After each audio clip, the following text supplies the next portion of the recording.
Hello student, आदर्श classes में आपका स्वागत है। आज मैं कराने वाला हूँ क्लास 10th के सिलेबस में रिडक्शन क्या क्या हुआ है सीबीएसई में।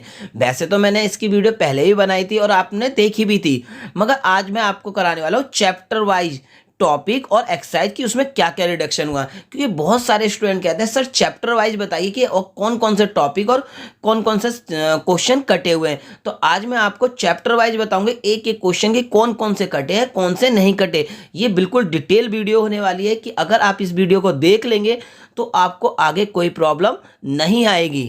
चलो स्टार्ट करते हैं, let's go.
Chapter number first, real number. देखो सभी बच्चे अपनी एनसीईआरटी की बुक ले लें जिससे कि आप उस पर टिक करते रहें कि कौन कौन से टॉपिक या कौन कौन से क्वेश्चन कट गए हैं। तो मैं आपको बताता रहूंगा और आप साथ के साथ उसे कट करते रहें। तो चलो देखो, सबसे पहले जो हमारा चैप्टर है रियल नंबर में यूक्लिड डिवीजन लेमा ये कट गई है, यानी एक्सरसाइज 1.1 रिमूव हो गई है। अब मगर देखो, अगर किसी बच्चे ने कर लिया तो आप इस बात की टेंशन ना लें कि आपने कर लिया आपके लिए कोई नुकसान है। देखो जिन्होंने नहीं किया ये रिडक्शन उनके लिए है जिन्होंने सिलेबस जिनका पीछे है या जिन्होंने अभी तैयारी अच्छे से नहीं कर रखी। क्योंकि जो इंटेलिजेंट बच्चे हैं जिन्होंने सिलेबस कर रखा है उनके लिए कोई दिक्कत नहीं है, क्योंकि हम कुछ भी एक्स्ट्रा सीखते हैं तो वो उससे हमारा भलाई है, उसमें कोई नुकसान है ही नहीं। और वैसे भी जो सिलेबस का रिडक्शन वो इस साल के लिए 2021 के एग्जाम के लिए, ना तो ये आने वाले वक्त में कभी के लिए चेंज होने वाला, ना पीछे वाले वक्त के लिए होने वाला। तो ये जो चेंज है ये केवल आपको इस हेल्प के लिए है कि अगर जो बच्चे अभी अपने एग्जाम की तैयारी नहीं कर पाए तो उन्हें थोड़ी सी हेल्प हो जाए, वो कर सके। और इंटेलिजेंट बच्चा तो क्या करेगा, वो सारा का सारा सिलेबस करता ही है, क्योंकि ये जरूरी है। क्योंकि आगे के एंट्रेंस हो गया, आगे के कोई भी एग्जाम हो गया, उससे जो रिलेटेड आएगा वो आपके लिए काम आने ही आना है। तो ज्यादा पढ़ना नुकसान नहीं है, हाँ कम पढ़ना नुकसान हो सकता है। और ये सिलेबस का रिडक्शन केवल 2021 के सीबीएसई के एग्जाम के लिए। तो आपको समझ में आ गया होगा। पहले तो इस चैप्टर में मैंने आपको बताया यूक्लिड डिवीजन लेमा कट गया है। जैसे कि आपने क्वेश्चन पढ़े होंगे कि prove that square of any positive integer या cube of any positive integer 3m+1 ऐसे समथिंग करके क्वेश्चन होते थे और आपको प्रॉब्लम भी हो जाती थी कुछ बच्चों को। मगर ये टॉपिक कट गए हैं, है ना। तो आपको समझ में आ गया होगा। और एक्सरसाइज 1.1 है। सेकेंड चैप्टर पोलिनोमियल में statement and simple problem on division algorithm for polynomial with real coefficient, यानी एक्सरसाइज 2.3। जो ये एक्सरसाइज 2.3 है वो रिमूव हो गई है कौन से चैप्टर नंबर 2 में से। यानी चैप्टर नंबर 2 कौन सा है, पोलिनोमियल। चैप्टर नंबर 3 है pair of linear equation in 2 variable. जो चैप्टर नंबर 3 है इसमें से क्रॉस मल्टीप्लिकेशन मेथड कट गया है और एक्सरसाइज 3.5 है। तो देखो हमें सब्स्टिट्यूशन मेथड, एलिमिनेशन मेथड ये सारे मेथड तो करने हैं, मगर क्रॉस मल्टीप्लिकेशन मेथड नहीं करना है। तो ये एक्सरसाइज कौन से 3.5। तो 3.5 एक्सरसाइज आपके सिलेबस से क्या हो गई है, कट चुकी है। चैप्टर नंबर 4, तो चैप्टर नंबर 4 क्या है, क्वाड्रेटिक इक्वेशन। जो चैप्टर 4 है क्वाड्रेटिक इक्वेशन, इसमें जो सिचुएशनल प्रॉब्लम है जो based on quadratic equation, situation based problem जो है जो क्वाड्रेटिक इक्वेशन की related to day life activities, यानी day to day life activities जितनी भी प्रॉब्लम थी वो सारी क्या है, कट गई है। यानी इसमें क्या है, जैसे आपने देखा ट्रेन की स्पीड, बोर्ड की स्पीड वाले क्वेश्चन आपने पढ़े भी होंगे कुछ बच्चों ने, जो ट्रेन की स्पीड, बोर्ड की स्पीड वाले क्वेश्चन होते हैं वो कट गए हैं। मतलब एक्सरसाइज में से जो वर्ड प्रॉब्लम है, सारी जो वर्ड प्रॉब्लम है उन्हें रिमूव कर दिया गया है। तो यानी चैप्टर नंबर 4 से क्या कटा है, चैप्टर नंबर 4 से जो वर्ड प्रॉब्लम है उनको काट दिया गया, रिमूव कर दिया गया। और फिर मैं क्या कहूँगा, अगर आपने पढ़ लिया है तो आपको कोई दिक्कत नहीं है, क्योंकि आपने अगर एक्स्ट्रा सीखा तो उससे कोई नुकसान नहीं होने वाला, आपने उसका बदले में कुछ ना कुछ सीख ही लिया है। मगर जिसके पास टाइम कम है, उसने अभी तक अच्छी तैयारी नहीं कर रखी, उन्हें ये टॉपिक नहीं करने चाहिए। बाकी तो जो पढ़ने वाला बच्चा है उसे सारे टॉपिक करने चाहिए, क्योंकि ये क्या होता है, जरूरी है। क्योंकि हम पढ़ रहे हैं किसके लिए पढ़ते हैं, हम अपने सीखने के लिए पढ़ते हैं, ठीक है। और जो बच्चा सीखने के लिए पढ़ता है, मार्क्स तो उसके डेफिनेटली आते ही हैं। चैप्टर अर्थमेटिक प्रोग्रेशन, ये 5th चैप्टर है एनसीईआरटी के अंदर। तो जो ये 5th चैप्टर अर्थमेटिक प्रोग्रेशन है, इसके अंदर application in solving daily life problem based on some of एंट्रम, यानी जो एक्सरसाइज है आपकी 5.3 में सम ऑफ एंट्रम के जो एक्सरसाइज है, इसमें जो डेली लाइफ की जो प्रॉब्लम है वो कट गई है। यानी एक्सरसाइज 5.3 में 15 से लेकर 20 तक के क्वेश्चन, कौन से 15 से लेकर 20 तक के क्वेश्चन 5.3 के कट गए हैं। तो एक्सरसाइज कौन से में से रिव्यू है, 5.3 में से रिव्यू है, वो भी डेली लाइफ के क्वेश्चन।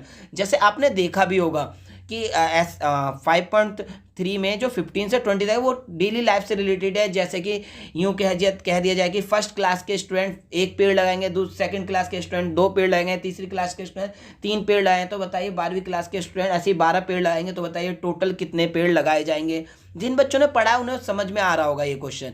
तो इस टाइप के जो क्वेश्चन है ना वो कट गए हैं, जो डेली लाइफ से रिलेटेड है। इन्हें डेली लाइफ के क्वेश्चन कहते हैं, जो डेली लाइफ से रिलेटेड होते हैं। तो ये क्वेश्चन नंबर कहाँ से है, 15 से लेकर 20 तक के क्वेश्चन इस टाइप के हैं। और अगर जिसने पहले कर लिए हो तो उनके लिए कोई दिक्कत नहीं है, जो कर सकते हैं वो जरूर क्वेश्चनों को सॉल्व करें, क्योंकि उनके लिए ये क्वेश्चन जरूरी भी होते हैं। क्योंकि जितना ज़्यादा सीखेंगे, जितना ज़्यादा पढ़ेंगे, उतना तो हमारे लिए बेनिफिट है। तो हमें क्या करना चाहिए, स्टूडेंट पढ़ लेना चाहिए। और अगर आपके पास टाइम कम है तो आप इसे स्किप करके अपना सिलेबस जल्दी से पूरा कर सकते हैं, जिससे कि जल्दी सिलेबस हो जाए, आपके पेपर की प्रिपरेशन अच्छे से हो जाए। तो आप स्किप कर सकते हो। अगर आपके पास टाइम है, आप पढ़ सकते हैं, तो आप इसे पूरा पढ़ें। नेक्स्ट चैप्टर है चैप्टर नंबर 7, कोऑर्डिनेट ज्योमेट्री। तो चैप्टर नंबर 7 क्या है, कोऑर्डिनेट ज्योमेट्री है। इसके अंदर जो area related to triangle, area of a triangle, जो एरिया ऑफ ए ट्राइंगल के क्वेश्चन है, यानी एक्सरसाइज 7.3 के 7.3 एक्सरसाइज आपकी रिमूव हो गई है। तो किससे रिलेटेड है, एरिया ऑफ ट्राइंगल से रिलेटेड है। यानी इसमें क्या करते हैं, हम ट्राइंगल का एरिया निकालते हैं, वो एक्सरसाइज रिमूव हो गई है। और एक्सरसाइज कौन सी है, 7.3। नेक्स्ट चैप्टर है ज्योमेट्री में ट्राइंगल। ये आपका 6 चैप्टर है। 6 चैप्टर आपने देखा होगा एनसीईआरटी में। ट्राइंगल जो चैप्टर है, इसके अंदर area of similar triangle, area of similar triangle मतलब थ्योरम 6.6 ये आपकी रिमूव हो गई है। कन्वर्स ऑफ पाइथागोरस थ्योरम, यानी ये थ्योरम 6.9 रिमूव हो गई है। तो आपकी कौन कौन से थ्योरम, 2 थ्योरम हो गई, एक 6.6 थ्योरम हो गई और एक आपकी 6.9 थ्योरम हो गई। तो ये जो ना थ्योरम जो है आपकी रिमूव हो गई है। और एक्सरसाइज से रिमूव हुए हैं कुछ पार्ट, किसके, एक्सरसाइज के 6.4 के और एंड 6.5 के कुछ क्वेश्चन वो भी रिमूव हो गए हैं, जो इन दोनों थ्योरम से रिलेटेड है। नेक्स्ट चैप्टर है ज्योमेट्री में सर्कल। ये आपका एनसीईआरटी में 10 चैप्टर है। एनसीईआरटी के अंदर कौन सा चैप्टर है स्टूडेंट, 10 चैप्टर है एनसीईआरटी का सर्कल। अब ये जो सर्कल है इसमें कोई भी रिडक्शन नहीं हुआ है, नो चेंज, पूरा चैप्टर सेम है। आपको पूरा का पूरा चैप्टर इसे पढ़ना होगा। नेक्स्ट चैप्टर है कंस्ट्रक्शन। अब जो कंस्ट्रक्शन है, यानी ये चैप्टर नंबर 11 है आपका। और चैप्टर नंबर 11 में construction of a triangle similar to given triangle, यानी आपकी जो 11.1 एक्सरसाइज है वो आपकी रिमूव हो गई है। और आपको करनी कौन सी है, 11.2 क्या है, रिलेटेड टू सर्कल, यानी इसमें सर्कल से रिलेटेड है। ये इसमें कंस्ट्रक्ट करना है, केवल सर्कल की कंस्ट्रक्शन करनी है। यानी इसमें क्या था, आपने पढ़ा होगा, इसमें टेंजेंट ड्रॉ करनी पड़ती है और इससे रिलेटेड होता है सर्कल और टेंजेंट से। नेक्स्ट है चैप्टर नंबर 8, ट्रिग्नोमेट्री। ट्रिग्नोमेट्री में बहुत सारे बच्चों को वैसे प्रॉब्लम होती है, मगर ये बहुत आसान टॉपिक है, बहुत इंटरेस्टिंग टॉपिक है। इसमें से क्या कटा है, एनसीईआरटी से तो देखो इसमें कुछ नहीं कटा है, मगर 8.2 के जो एंगल 0 से लेकर 90 डिग्री तक के क्वेश्चन है, 0 से 90 तक प्रूफ करने वाले क्वेश्चन वो कट गए हैं। आपने कभी एक्स्ट्रा बुक में देखा होगा कि प्रूफ कीजिए sin 30 cos 60 tan 60, ये प्रूफ करना होता है। तो जो ये प्रूफ वाले क्वेश्चन है ना कि ज्योमेट्रिकल मेथड है sin 30 cos 60 या sin 90, ये सब प्रूफ कीजिए, वो रिमूव हुए हैं 8.2 से। तो आपको समझ में आ गया। तो एंगल में आपको क्या करना है, कौन कौन से 8.2 के कौन से क्वेश्चन एंगल प्रूफ करने वाले क्वेश्चन रिमूव हो गए हैं। चैप्टर नंबर 8 में ही जो आपकी एक्सरसाइज 8.3 है और है वो पूरी तरह से रिमूव हो गई है। कौन सी एक्सरसाइज रिमूव हो गई है, 8.3 आपकी रिमूव हो गई है, यानी trigonometry ratio of a complementary angle. जो कॉम्प्लीमेंट्री वाले एंगल वाले क्वेश्चन है, जो कॉम्प्लीमेंट्री एंगल वाले क्वेश्चन जैसे sine theta equal to cos 90 minus theta, sine theta equal to cos 90 minus theta, समझ में आ गया आपको। ये वाले एक्सरसाइज के जो क्वेश्चन है 8.3 पूरी रिमूव हो गई है, और कुछ पार्ट 8.4 का भी रिमूव हो गया जो इससे रिलेटेड है, यानी जितने भी कॉम्प्लीमेंट्री एंगल से रिलेटेड क्वेश्चन है वो क्या हो गए, रिमूव हो गए। मगर स्टूडेंट मैं आपसे फिर कहूँगा कि अगर आपको अच्छे पढ़ना है, तो अगर आपका सिलेबस बहुत पीछे है या आपको आगे मैथ नहीं पढ़नी है, तभी आप इसे स्किप करें, वरना अदरवाइज इसे जरूर पढ़ें। अगर आपको आगे जाके 11th 12th या उससे आगे आपको मैथ पढ़नी है, आपका मैथ में इंटरेस्ट है, तो आप पूरी ही चैप्टर करें ट्रिग्नोमेट्री का, इसमें से कुछ भी स्किप ना करें, क्योंकि ये बहुत इंपॉर्टेंट चैप्टर है। ठीक है स्टूडेंट, समझ में आ गया। वैसे 8.3 जिन बच्चों के ट्रिग्नोमेट्री वीक है, कमजोर है, वो 8.3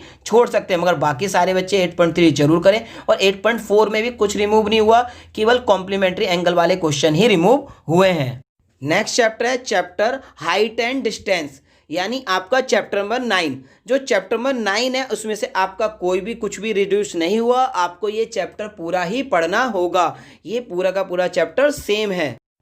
chapter number 13 surface area and volume, जो आपका चैप्टर नंबर 13 है, इसमें से आपके फ्रिस्टम ऑफ कोन, यानी फ्रिस्टम ऑफ कोन वाले क्वेश्चन कट गए हैं, रिमूव हो चुके हैं। और आपकी एक्सरसाइज कौन सी कटी है, 13.4। तो 13.4 आपकी एक्सरसाइज सिलेबस से कट गई है। इसमें कौन से क्वेश्चन आते थे, फ्रिस्टम ऑफ कोन के, यानी फ्रिस्टम ऑफ कोन वाले को एक्सरसाइज रिड्यूस हो गई है, जो कि कौन सी एक्सरसाइज है, 13.4। नेक्स्ट चैप्टर है चैप्टर नंबर 14। तो चैप्टर नंबर 14 में जो है 14.1 का कुछ मेथड रिड्यूस हुआ है। कौन सा मेथड रिड्यूस हुआ, step deviation method for finding mean. तो मीन को फाइंड करने का स्टेप डेविएशन मेथड रिमूव हो गया है, यानी आपको 14.1 में केवल 2 मेथड करने की जरूरत है, एक डायरेक्ट मेथड और एक एज्यूम मीन मेथड। वैसे तो आपको तीनों मेथड आए, कोई दिक्कत नहीं है, मगर अगर आप छोड़ना चाहें तो आप स्टेप डेविएशन मेथड यानी थर्ड वाला मेथड छोड़ सकते हैं। तो पहला क्या था, डायरेक्ट मेथड, दूसरा क्या था, एज्यूम मीन मेथड, तीसरा क्या है, स्टेप डेविएशन मेथड। तो तीसरा वाला मेथड स्टेप डेविएशन आप छोड़ सकते हैं, स्किप कर सकते हैं 14.1 में। तो 14.1 के क्वेश्चन एक्सरसाइज रिमूव नहीं करनी, केवल उसका एक मेथड रिमूव हो सकता है। अगला क्या है, कम्युनिकेटिव फ्रीक्वेंसी ग्राफ। जो कम्युनिकेटिव फ्रीक्वेंसी ग्राफ है यानी 14.4 पूरी तरह से रिमूव हो गई है, यानी उसमें से आपको कुछ भी करने की जरूरत नहीं है 14.4 में से। तो 14.4 जो एक्सरसाइज है वो पूरी तरह रिमूव हो गई है, उसे पूरा ही काट दें आप। ठीक है, और क्या है, कम्युनिकेटिव फ्रीक्वेंसी के ग्राफ से रिलेटेड कुछ पार्ट कट हुआ है 14.3 से, वैसे 14.3 आप पूरी कर सकते हैं। नेक्स्ट चैप्टर है और लास्ट चैप्टर है प्रोबेबिलिटी, चैप्टर नंबर 15। प्रोबेबिलिटी में से कोई रिडक्शन नहीं हुआ, ये चैप्टर आपको पूरा पढ़ना है। और वैसे भी ये चैप्टर बहुत इजी चैप्टर है, जिसे आप बहुत आसानी से आराम से इस चैप्टर को कर लेंगे। तो ये तो था आपका सिलेबस जिसमें से आपका रिडक्शन हुआ था, और क्या क्या रिडक्शन हुआ उम्मीद है अब आपको अच्छे से समझ में आ गया होगा। बस आप अपनी तैयारी अच्छे से करें, लास्ट के 3 मंथ बचे हैं, 3 मंथ में इतनी तैयारी करें कि आप चाहें तो आराम से 90+ मार्क्स ला सकते हैं।